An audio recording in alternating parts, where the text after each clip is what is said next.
जानते हैं कि इमाम हुसैन की विलादत से पहले एक फरिश्ता जमीन पर क्यों कैद था? वह कौन सा फरिश्ता था जिसके पर टूटे हुए थे? उसने ऐसी कौन सी लग़ज़िश की थी जिसकी वजह से वह आसमान से महरूम हो गया? और सबसे बढ़कर यह कि इमाम हुसैन की पैदाइश का उस फरिश्ते से क्या ताल्लुक था? वह इमाम हुसैन की विलादत के वक्त ही क्यों आजाद हुआ? रिवायात में उस फरिश्ते का नाम फित्रस बयान किया गया है।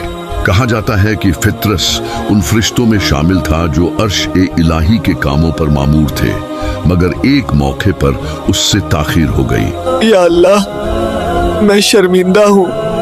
यह नाफरमानी नहीं थी, मगर सुस्ती जरूर थी। अल्लाह ताला के हुक्म में मामूली कोताही भी बड़ी आजमाइश बन जाती है।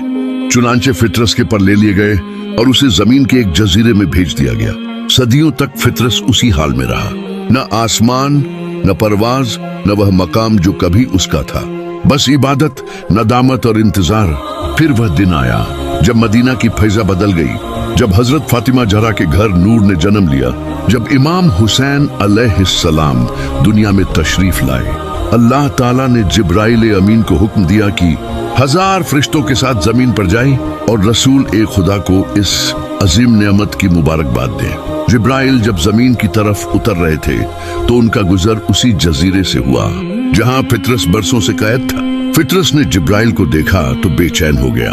उसने पूछा, या जिब्राइल, आप कहाँ जा रहे हैं? जिब्राइल ने फरमाया, मोहम्मद के घर अल्लाह की एक अजीम नेमत ने जन्म लिया है, मैं उसी की मुबारकबाद देने जा रहा हूँ। यह सुनकर फित्रस की उम्मीद जाग उठी। उसने अर्ज किया, आए जिब्राइल, मुझे भी साथ ले चलो, शायद रसूल खुदा मेरे लिए दुआ कर दे। यहाँ एक और सवाल पैदा होता है, आखिर फित्रस को उम्मीद इमाम हुसैन से ही क्यों बंधी?